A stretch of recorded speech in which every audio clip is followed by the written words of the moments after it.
All right, welcome everybody. We would like to begin by acknowledging that we are gathered on ancestral lands on Treaty 1 territory in the territories of the Anishinaabe, Cree, Dakota, Dene, and Ojai Cree nations. These lands are also the heartland of the Red River Métis people. So we're here tonight to do our public hearing for our 2023 financial plan. I believe both gentlemen here have registered, signed in with all your information. There will be an opportunity for questions at the end. Would either gentleman like to make a presentation at the end? Just here for information? Okay. Thank you. All right, wonderful. Before we get started on the presentation, I'd just like to, on behalf of council, thank our administration, our CAO, all of our staff for all of the hard work that they put into putting this budget together within the I guess, constraints that we've asked for. As a council, we feel that the budget is quite fair to our ratepayers. We're ratepayers as well, so we always keep that in mind when we're talking about finances. You'll see from the presentation that the town of Stonewall compares quite favorably to other towns NRMs our size. And at the end of the day, we feel that it's a good budget, and we're proud of it. So I'm going to call upon Wally, our CAO, to do the presentation, and at the end there will be an opportunity for questions. Thank you, Madam Mayor. So we'll get started then. I guess, as the mayor said, this budget has been a little bit of a task this year, given the circumstances that we faced, both in terms of inflation and environmental issues within the economy, but also trying to ensure that we continue to provide services for the community.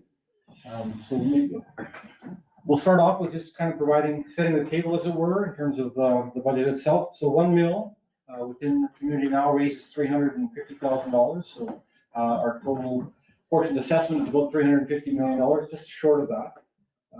For 2022, the Manitoba Consumer Price Index, or inflation, was 8%. So that's again the backdrop under which council was working with in terms of figuring out the expenditure side and trying to ensure that we had sufficient resources to meet our requirements or our commitments.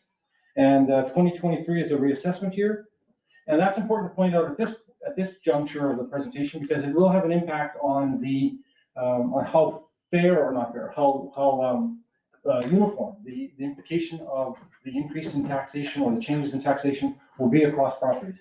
It's a reassessment year; not all properties will be dealt with exactly the same. We can talk a little bit more about that when we get into those examples. So we usually start our presentation showing a comparison of how Stonewall generates its revenue from its ratepayers and from its citizens versus how municipalities of our size do it across the province.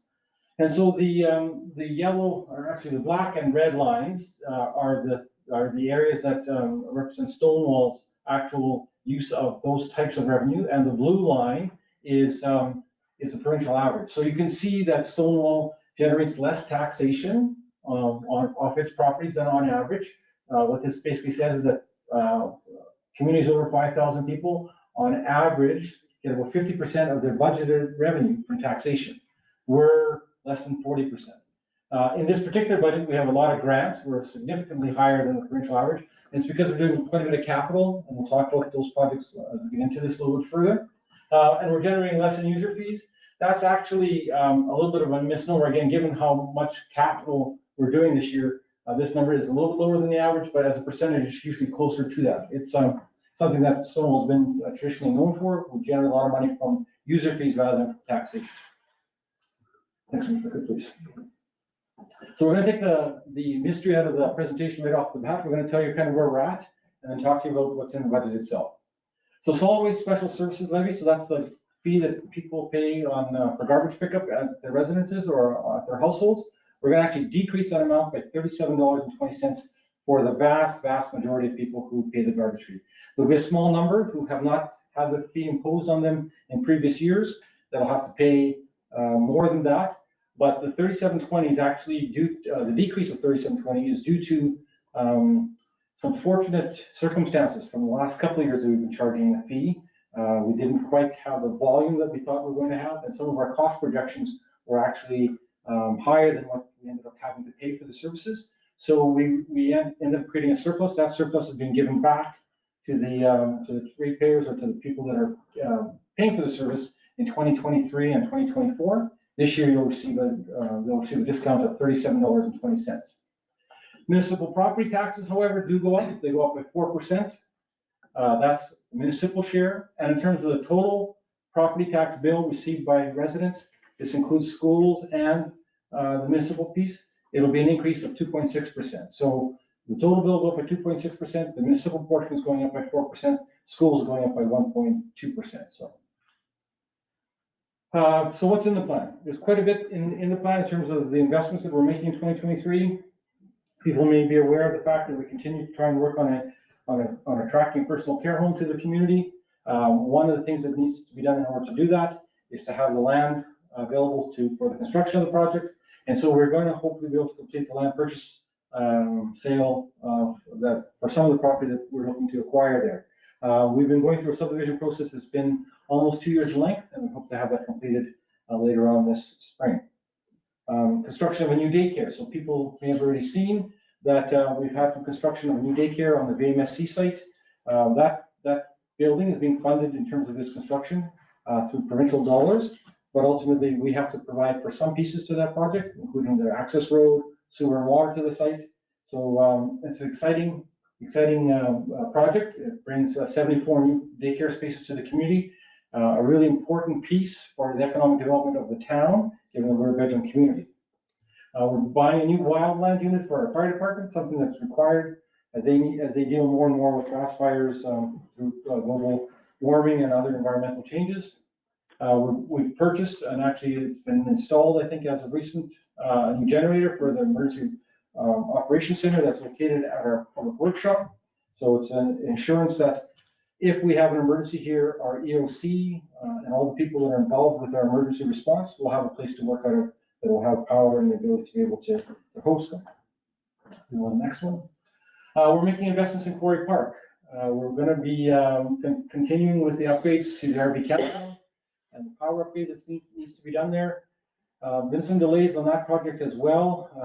Our CSTE, that customer service termination enclosure that we've been trying to get finished was supposed to be done in 2021, will hopefully be done this spring. And the next phase is then to start rolling out 50 amp service to all of the individual RV spots or campground sites. That may be delayed now because of the availability or lack of availability of electrical components, transformers in particular. But we continue to work on that project and work on it at a pace that basically supply chains allow us to. We're going to be trying an experiment here to try and generate some revenue. I guess a pilot would be a better word than experiment. To try and generate some revenue at the park. And that is, we're going to be building three, we call them monkeys. They're small little cottages that we can then ultimately rent out as a revenue source for the facility. We're putting it onto locations that currently aren't well used in terms of rentals because they don't have a lot of services. And so we're going to build these buildings and hopefully be able to rent them. There's about a 3-year payback period, and then after that, they would generate revenue net for the facility. And of course, the kilns restoration project is scheduled to start. Mobilization should happen in the next number of weeks, probably sometime by mid-May. We'll have all construction on site and start working on the initial kiln, which is the south kiln this year. Road work. Within the budget, there is money set aside to do planning and design for 4th Avenue North, which is a road that's in pretty desperate need of some improvement. As well, there will be work done to design a new entrance into Quarry Park. So rather than going through the parking lot of the Heritage and Art Center, we're going to go directly off of Main Street, but that still has to be designed and will be some work done to determine the exact layout of that approach. Just as a point of interest, I guess, and information, all capital projects that are identified within this budget are funded by reserves or borrowing or grants. So there is no direct rate implication to any of the capital projects that are currently being proposed. And the town will continue with strong support from local agencies and committees. The town provides a grant to a number of different agencies, and this year has increased some of that support through consideration of individual requests, but also a new agency that we're providing money to, and that's the STARS ambulance service, or STARS helicopter service. So we'll get started a little bit on different aspects of the budget itself. of the document itself. So the first one is the general operating fund and the revenue component. So where do we get the money that we need to, in order to be able to do the things that we want to do? Well, one of the components on taxation is added taxes. This is from growth.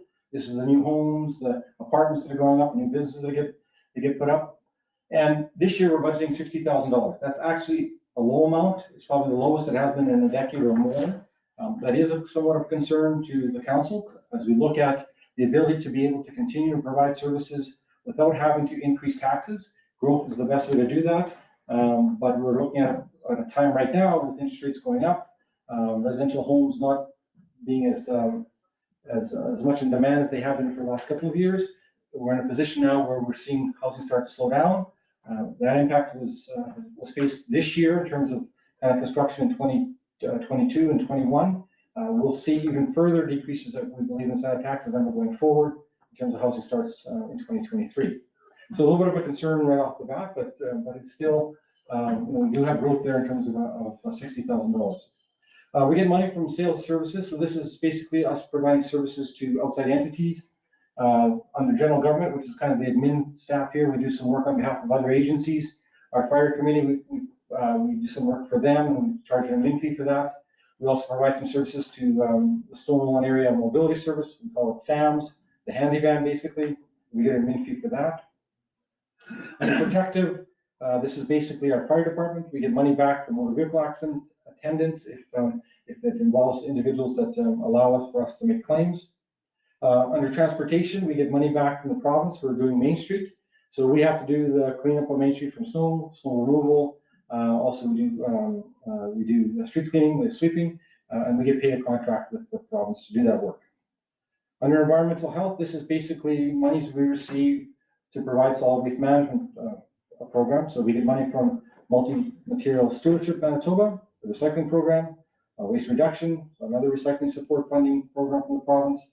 Our levy that I've already talked about, the fact that we're reducing it by over $37 for the upcoming year, but that's where the money for that levy would be shown as well. And then cost reimbursement from things like resource and SAMs we talked about earlier. Recreation and culture, the VMSC, so we get money from them in terms of activity at the facility. So again, user fees that I talked about earlier, which has been a fairly predominant means of revenue source for the town in the past. And we feel now that finally, after I guess more than a year of normalcy, that we're returning to more normal levels of operation in both the VMSC and in, next slide, in Quarry Park as well. So we see bookings coming back to the HAC there. We see activity coming back, and so those are good signs for us again, because over the course of the 2 years or thereabouts that we had impact on our facilities here, we lost probably over $500,000 between those two facilities in terms of shutdowns and not being able to rent them out. So it's important that we get them back up and running at a level that that we're used to. The council has agreed to continue with the early bird family pass for the lake. It's been reinstated for 2023 until the end of May. So we're selling family pass, year-long family pass to the lake for $99 if you buy prior to the end of May. We're receiving quite a bit of money through government grants. You saw that in terms of the revenue sources, that big spike there in terms of that graph. And so where is that money being used? It's most of it is dedicated to specifics, things like money from the feds going to the Canada Day and employment programs. We make applications there on an annual basis. We're receiving some support for a regional asset management program that we're doing. So we're working with other municipalities, Rosser, Rockwood, ourselves, and Toulon, and we're trying to do asset management, which is a program that looks at the assets of a municipality and tries to determine repairs, upgrades, and replacement of those assets in a more holistic way using things like full life cycle costing, things like risk, not just condition or potential age. So it's a more holistic approach. It's a requirement from the feds that we do that kind of work. And so we were able to get a grant for some of the work to do it on a regional basis, and it's been working really well in terms of getting the program up and launched and actually making effective results for us in terms of budgeting. We also received approval for about $20,000 worth of funds from the federal government to help us set the cenotaph upgrade. So last year, I believe, was the 100th anniversary of that facility. And as we're hosting the event, we noticed that it needs a little TLC, so we were able to apply for a grant and we received it, and we'll be doing those upgrades and improvements this summer. Provincially, we get money from the province as well on a number of different issues. So things like the single basket, we get funding on a per capita basis that we get to use at our discretion for the provision of services. That actually went up significantly this year. We got about $200,000 more than what we have had in the past. We've been facing a freeze for about 7 years from the province, and so they finally rectified that this year with an increase. So that's a component of the money we get from the province. We also get money towards the handy van, Dutch elm disease support, Green Team, which again is a youth employment program. The kilns upgrade, they gave us $1 million towards the kilns project. That occurred a month ago, 3 weeks ago, something like that. So we've received that approval. We obviously, as I mentioned, also received money for the daycare program as well, for the daycare facility creation. So on the municipal side, we received money from other municipalities for things like the VMSC operations. So the RM of Rockwood provides us resources there. We have a fire department. We split equally between the town and the RM of Rockwood. Memorial Park and Cenotaph project. Again, the RM of Rockwood is our partner on that project. And as I mentioned earlier, we get money back from the asset management program. We get money back from our other partners on that piece as well. Other revenue under the general operating fund, miscellaneous, so things like Red River Co-op equity rebate from Manitoba Trading Company. So we use a cooperative purchasing entity called MTCML, or Canoe, I guess is another name for it. It's basically all the municipalities in the province get together and buy stuff as a group, and then we're able to access that. So if it does well, we get a rebate back. The rebate would go under miscellaneous revenue. And then the reserve transfer. So a lot of the projects that we're doing this year, as I said, if they're capital in nature, the money's coming either from borrowing, from reserves, or from grants. I mentioned the grants earlier.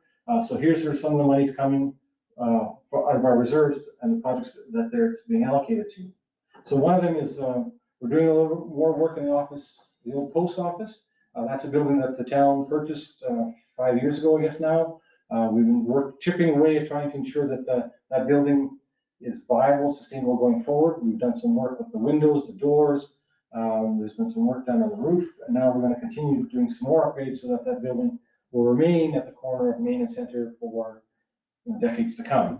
So there's work to be done. We're taking $65,000 out of our reserve to do the work that needs to be done. That's half the cost. The other half is from a grant from the province, and the work will be adjusted based upon whether we're successful with that grant or not. Fire reserve, we're going to do the equipment upgrades that we talked about earlier in terms of the wildland unit that we mentioned. EOC, the backup power supply is coming from our reserve. We're spending money at the cemetery, so we're doing improvements there. We just recently had a public information session with regards to new plans for redesign there and kind of improved accessibility and improved flow within the site. Also long-term planning, so we know where things are going to go, where the niches are going to be, where the graves are going to be next in terms of the areas we want to open up. And so that work, along with just general maintenance, we've spent, I guess, about 4 years trying to improve things just in terms of the appearance, get rid of some of the areas that needed some attention. We're trying to do those improvements, removing some of the old concrete, taking some of the old trees out. And so those costs are also in that $75,000 allocation. We've got money set aside for the arena and for parks, as well as for Quarry Park. I talked about the 3 bunkies. We're going to do some repairs to HAC, and we also have a master plan we're working on there for the entire Quarry Park site. We have Canada Community Building Fund. We're taking $1 million out of that to do road work.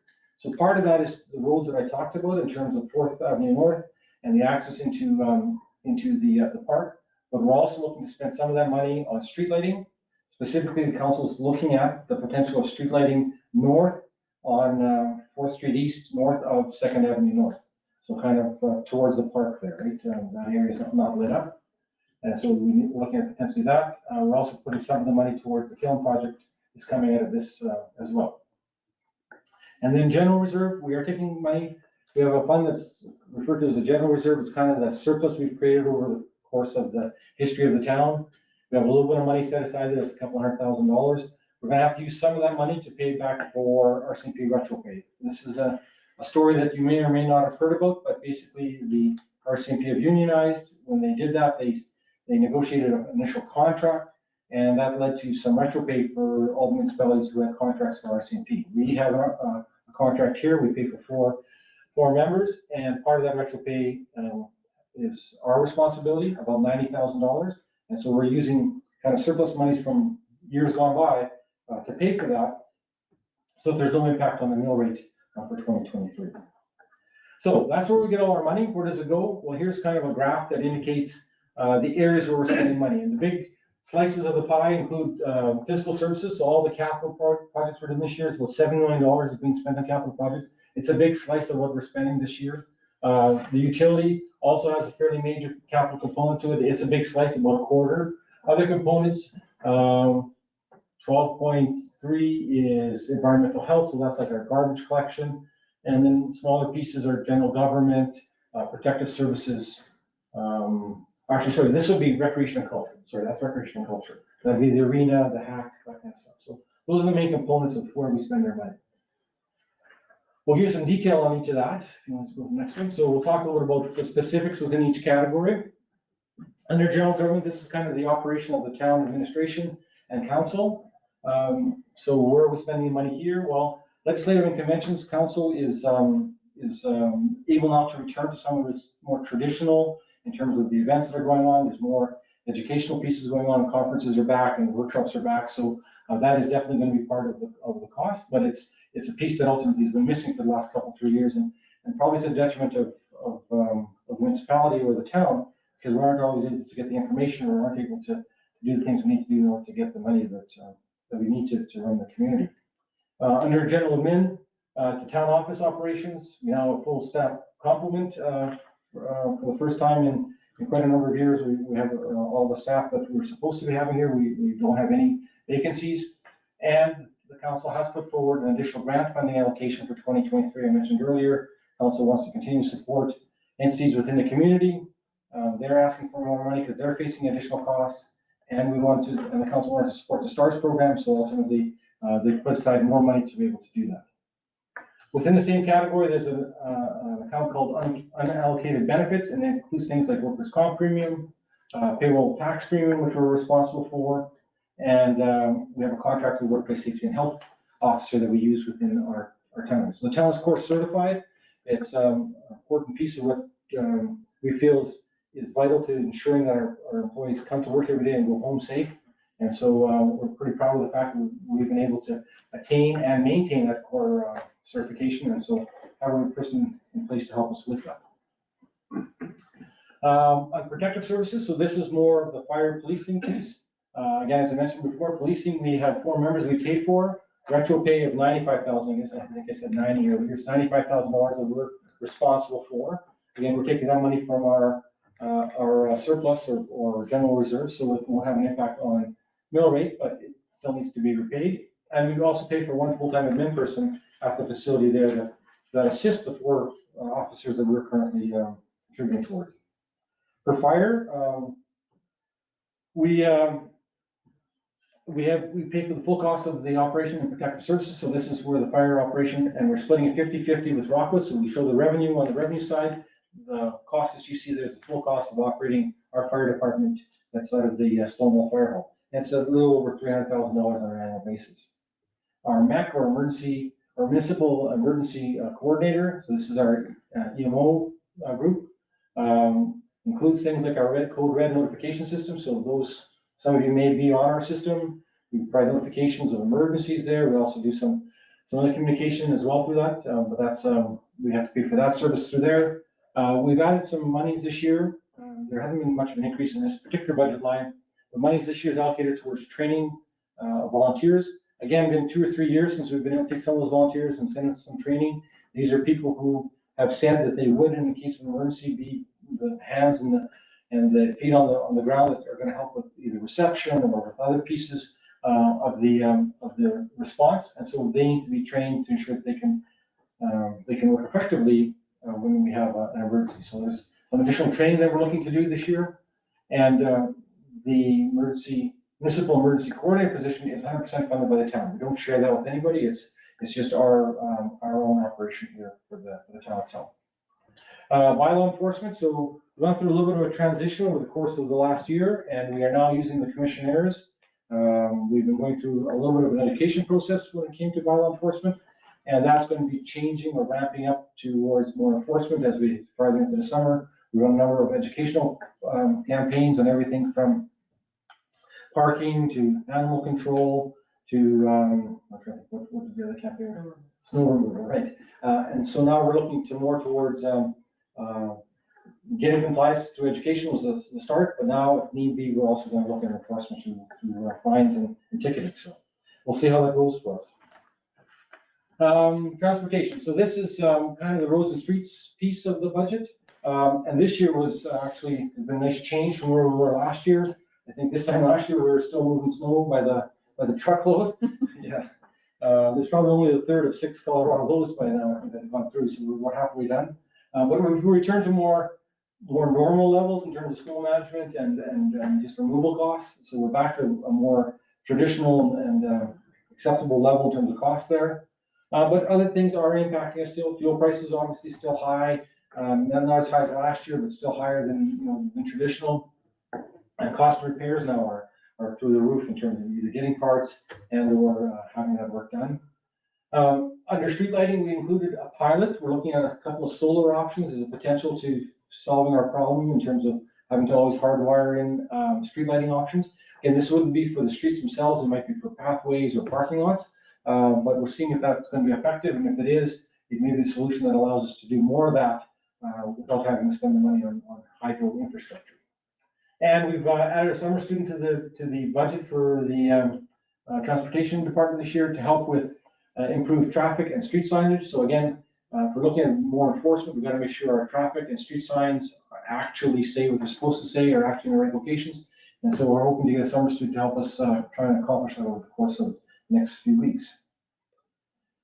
Environmental health. So this is kind of where we do our garbage recycling and a few other parts of the project. So for 2023, we have a new contract. We have local pickup by Doug. What's Doug's last name?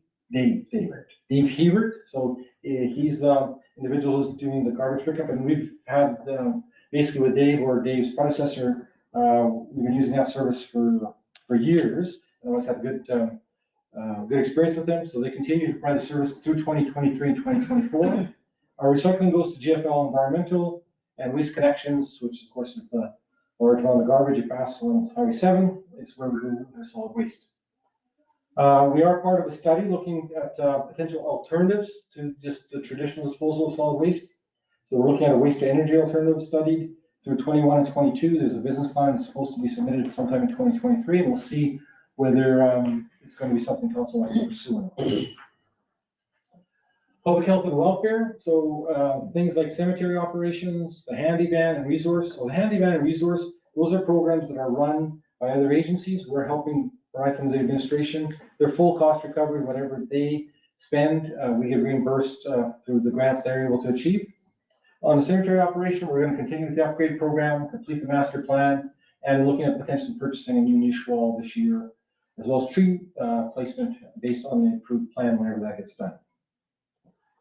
For environmental, environmental, economic, and community development, we have to pay for our planning operations. So we have a levy that we pay to South Interlake Planning District. We've also put monies aside to try and achieve or develop a new zoning bylaw and secondary plan based upon the annexation that the council has, or the town has applied for and received approval through the municipal board. We're waiting for pending approval from the province, and hopefully that comes soon, and then we can start doing the bits and pieces that need to be done to transition from the territory or the area being under RM administration to town administration. And of course, part of that is to ensure that it's planned correctly so it can be developed in a reasonable and sustainable manner. On the economic development side, we are looking to pay a spruce grant. That grant that's paid to anyone who creates residential rental units. And so we have projects that are doing that, and we ultimately will have money that we have to spend there. But that incentive has worked. About 5 years ago, when we put the incentive in place, we actually had less rental units in Stonewall in in 2016 than we did in 1996, I think. It was like 20 years, we actually lost rental units over that 20-year span. Since the implementation of this grant program, we've since been able to replace 60 units through this grant funding. So we think it's been pretty successful. We have money for a strat plan implementation, and there's work that's going to be done there through this group, through this body, but also with the Chamber of Commerce and other entities in the community to try and create a plan that will move the community forward. And beautification investments are also in this part of this component, and that's going to be trying to achieve some of the goals and objectives that were provided to us through the Communities in Bloom evaluation that was done last year on the community. In terms of recreation, we have money allocated for a recreation facility position. So this is a lady by the name of Elaine Wilson. We share that position 50-50 between the town and the RM. And so that's our share of the cost of Elaine's position. For the arena, we have money for upgrades to lower level doors at the VMSC. So we're looking to change out some of the stuff. The building's now 20 plus years old, and there's some wear and tear starting to show up. So we're trying to fix and replace things before they become too big of a hazard. We've done some sprinkler repairs this year, and I think we had an inspection, or going to have an inspection shortly to ensure that that is now up to snuff or up to par. And we've had to upgrade dehumidifiers at the VMSC. We had some issues there last fall, and those have now been replaced to help us make better ice in the facility. Under parks and playgrounds, we continue to do DED management and Emerald Ash Borer, so pretty proud of the canopy that's in this community. Unfortunately, it costs a lot to keep it that way, and even at that, we feel sometimes that we ultimately are losing ground to things like DED and Emerald Ash Borer. The town has a fairly aggressive tree replacement policy, so if we take a tree down from a public space, we have to replace 3 trees somewhere in the community for that 1 tree that we took down. Nice. It's a good policy. We have seen a little bit of a hiccup in that policy. We just did the daycare program. We removed 330 some trees. So 3 to 1, that's 900 trees that have to be replaced. The one good thing is that council within the policy provided for timelines on that size or volume of trees. We have basically a 10-year window. So we now have to start planning to replace 100 trees a year for the next 10 years to offset that removal that we took out, as well as any other trees we remove on an annual basis. The past 5 years, it's been traditional that we've been replacing somewhere between 30 and 40 trees a year. So we'll be looking at replacing 130 or 40 trees a year for the next decade.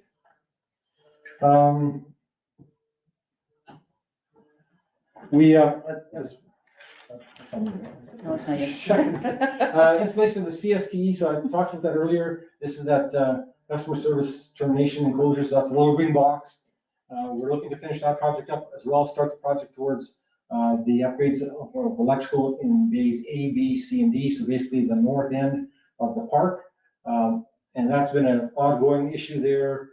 We have 15 amp service. We have some 30 amp service. None of it is acceptable to today's level of usage. A lot of big units are all looking at 50 amp service. So we're trying to do the upgrades to get us to a minimum level, kind of an acceptable level in terms of the campground. And it's important because, again, it's an economic driver for the community. You get 120 people or families living for 8 to 10 weeks in the community. They do a lot of spin-off business in the community. So it's an important economic driver for us, and the investment is well worthwhile. In addition, the expectation is that a great majority of the money will be paid for by the people who are using those facilities. So, and looking at potentially dredging the ponds at Stone Ridge. We've been having some difficulties with them, just in terms of sludge that's built up over the last couple of years, and so we are looking at options to try and fix that. At Quarry Park, we're expanding staffing. So for the first time in about 3 years now, I think it is, we're actually going to be able to offer swimming lessons, which has been something that's been sadly lacking here, unfortunately. But again, COVID made it difficult. Being able to get staffing has been difficult because during COVID, they weren't actually training any swimming instructors. So we're trying to establish a summer camp this year, and then fingers crossed that can actually happen again at Quarry Park. And we want to complete the master plan, as I mentioned earlier, with regards to that site. In terms of reserves, we're putting money into reserves again. So while we're doing capital projects and taking money out of reserves, we're also putting money into reserves. We have a 10-year capital plan for all the operation that basically talks about money in and money out. and to ensure that our ask of the taxpayer is consistent and not random based upon the purchase of the year, but more of a smoothing out of those hills and valleys. So, we're putting money aside again. It's about $700,000. It's going to go into reserves this year. That's not counting the money that goes into our utility reserve. This is just in the general operating fund. The grants and reserves are being used to finance most of the capital expenditures, except for the PCH land purchase, which will probably be a debenture, and the PCH site servicing, which is going to be a grant and potentially use of reserves. And we put money aside. One of the commitments that was made by previous council was that once the VMSC was paid for, which happened in 2020, I guess was last year, the debenture, that money would be set aside from the monies that were paying for the debenture towards the next facility that needs to be built. So we're not quite there yet. Council hasn't been able to quite get that spot, and part of that is because our revenue for those facilities hasn't returned based on user fees. But we were able to allocate $100,000 in 2023 towards the next facility that has to be built on that site. And debt, so we did have a small increase in the debt cost for 2023, and that is the debenture we took out on the kiln. It's about $35,000. That's the town's initial $500,000 commitment towards the restoration of those structures. And there's one last page or one last slide here on the general operating fund. So capital, I mentioned earlier, about $7 million is being spent this year. That includes things like new equipment for firefighters, generator for the EOC, a new daycare, upgrades at the parks, improvements to the cemetery, upgrades at the campground. We're doing a couple of studies just to make sure that what we are going to do at Quarry Park and the VMSC makes sense and is done in a logical and sustainable way. We're looking at PCH land purchase. We're doing roadways, park entrance, street lighting, and of course the kilns restoration project. So it's going to be a busy summer. There's lots in the budget to get done. I think the one thing that council is very proud of is the fact that even with all this activity, we're talking about a fairly reasonable rate of increase of 4% on municipal and 2.6% on everyone's tax bill in general. So that's kind of the general operating fund. I don't think anybody has any questions. We still have a little bit on the utilities and a couple other things, but any questions to this point? No? Okay, so we'll go on to the next one. Sorry, should I ask the council okay? Yeah. We're good. Okay, so utility operations, we are looking at an increase there as well, 2% on the utility bill. So that's across the board, kind of on average consumption. We're going to see, we budgeted to receive about $50,000 in lagoon tipping fees this year. That may be actually on the low side. We'll see how things go, but it's been somewhere between $60,000 and $50,000 a year, so it could be a little high, we'll see. In terms of grant revenues that we have in the budget, and for anyone who's following this on page 6 of that document, we're going to get money from Mountain Water Services Board to help with the South Lift Station upgrade. That's a facility that's been in dire need of upgrade for a decade maybe or so. We had some funding allocated 7 years ago. For whatever reason, we're never able to trigger the province to go forward with the project this year. We were able to convince them, and so it's going to move forward and get done. We've also got money that's been approved through the Canada Infrastructure Canada Improvement Program towards the regional water project. We're currently working through that process, working through some of the conditions that we need to comply with in order to be able to see whether the project moves forward or not. In terms of expenditures, we plan to spend $1 million on the South Lift Station upgrade, well, $2.5 million potentially on an upgrade for sewer collection and disposal at the PCH site. So this would be an upgrade that would be done if ultimately the project is announced there, but we have to allocate the resources should that happen. And if it does, we would look to cover half those costs through a grant and half it would be our responsibility. And we put $200,000 away in the reserves on the utility side as well. So $700,000 on the general side and then another $200,000 on the utility side. And looking forward into the future, potential construction of our water treatment plant through 24 or 25. That depends again on what the study finds, what the design works out to be, and where we are with cost structure for that project later on this summer. We'll have more information on that. So that's kind of our utility and budget. So not a lot of information there, but it's just a very general recap. We want to talk a little bit about where we're at and what the impact is on the 2023 budget, what the document you have in front of you. So what this is 10 random roll numbers that have been selected within the community. All of these are residential.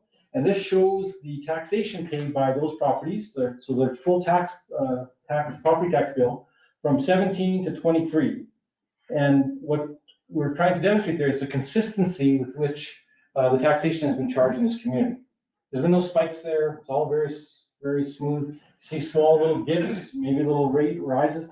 I'm not sure if there might have been an improvement here or what would have caused that, but ultimately, again, council's attempted to try and keep everything very consistent. I think based on this chart, it looks like they've been very successful in doing that. If we just flip to the next one.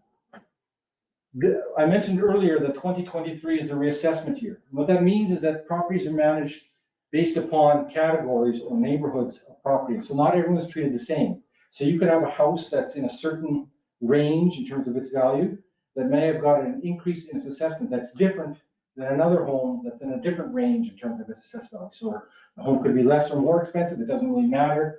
But the percentages that are applied to them may be different. And that's because of what the market is saying about those properties. So something may be more desirable about one versus another. We know this year, for example, condos received a fairly significant increase in their assessed value versus residential single homes. What this chart is showing is that even though the tax increase in general is 2.6% across the board, that there are properties that are being impacted both negatively and positively in terms of this mill rate application because of what's happened with their reassessment. So we have properties that are going to see an 8% increase, more than an 8% increase in their taxation. Another property is going to see almost 2% decrease in their taxation. If the same mill rate is being applied to both, it's what's happened with their reassessment that is having the impact. And that's out of our control. That's the handle of the problems. Let's go into the business side and do the same thing there. So again, businesses, this is commercial property, right? So we picked again 10 random properties, and 2017 to 2023, you can see again, very consistent in terms of the taxation that's being charged to those properties. For 2023, most of them are going to see drops, a small increase in a couple of properties here, but I'm just going to see drops. But again, because it's a reassessment year, if you go to the next one, we do see winners and losers with regards to these properties. So even though we're applying the same mill rate and trying to be consistent, it doesn't mean that it's going to impact everybody the same. So having said that, there will be, as I said, winners and losers, and be happy people and unhappy people when they open up their tax bills. But it's important that I think that the community understand how competitive this town is in terms of its mill rate and its taxation. And so we compare ourselves on an annual basis to other communities that we feel are either our size, in our area, or a similar kind of urban center and provide similar amenities. So we have Swan River, Altona, Selkirk, Carman, Niverville, and Dauphin here. And these are the mill rates, municipal mill rates, that are charged by each of those communities. And I think these are based on 2022. The reason we didn't use 23 is because not everybody's passed their budget. Not everybody will share those rates with us, so we always have to do it a year behind. But you can see Stonewall's municipal mill rate is just over 10. Selkirk's is 22 plus. Swan River is 22 plus. Carman is over 20. Niverville, which is our closest competitor, is almost 15. So significant in terms of the mill rate differences. And that means that taxation is also less. So if we go to the next chart, this demonstrates the tax dollars then that are generated by those mill rates for a $300,000 home. So in Stonewall, a $300,000 home is paying about $1,400, almost $1,500 in municipal taxes on an annual basis. In Niverville, that's closer to $1,900. In Selkirk, it's over $3,000. So again, very competitive in this community in terms of the mill rate that we're providing. We'll go to the next, please. It's not just the taxation, however, that the town is very competitive. It's also on the utility side. And so what you see here in the blue is Stonewall's water rate based upon an average quarterly consumption, which I think is 50 some odd cubic meters per 3-month period. So we charge about $100 on average, I guess is what that's saying. But the same consumption of water in Swan River, Altona, Selkirk, Carman, Niverville, and Dauphin are all above that. So the same amount of water in Swan River would be over $200, and Altona would be over $350, and Selkirk would be $325. So we're not only very competitive on the tax side, we're also very competitive on the water side as well. And again, this is just showing that same issue. So So this is Stonewall's water rate based upon consumption in these roll numbers or these account numbers on the last quarter of last year. And so we just kind of took a look and said, if we took this bill, this consumption from this property and have to pay for it in another jurisdiction, what would that cost us? And you can see in none of them is Stonewall the highest. It's the lowest in every one. And then also on the, just turn that to the, and that's also on the commercial side as well. And that is the end of the presentation. If you guys have any questions. Oh, thank you. That was awesome. Good. I will say one thing though, for all those trees that you have to plant, you can plant 15 fruit trees in my backyard if that helps. Well, It that- might. It might. It might. So one of the options the council was looking at was extension of the period of time, so 10 years, but also private option. So we haven't yet figured out the details of that, but there may be something advertised later on this summer that will allow private individuals to take trees, to voluntarily look after them and. Love it. And we have your information now, so we can Oh, God. track you down. So if somebody just drops off a box of trees, it drives away. Okay, thank you very much for attending. All right. Thank you. I have a question in regards to the property for the personal care home. Has that been purchased yet or? So we have a conditional offer that we're trying to meet all the conditions. One of them is already a subdivision approval, so that's taking a little bit of time, just given the nature of the property there. We're working through hydro right now for easements and stuff, so once that gets resolved, it should all transpire quickly here after that. So not quite. How large a parcel is that? So in totality, we'll have close to 20 acres. It's a little over 7, I think, is what we end up having to buy from the private land.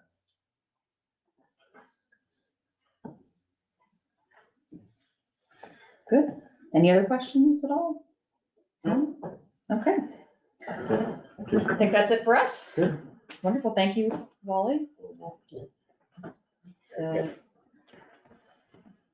the numbers make a lot more sense when we can talk through them and, It makes sense when you listen to somebody explain it as opposed to looking at. well, exactly. I mean, it's a lot easier when it's explained to you than this, so that's why we have him.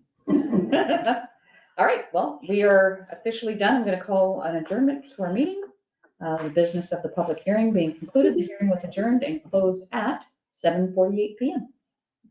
Thank you. Thank you. Thank you very much for coming. It's nice to have somebody to present to. Yeah, I can imagine. Not like our last public hearing where no one was here.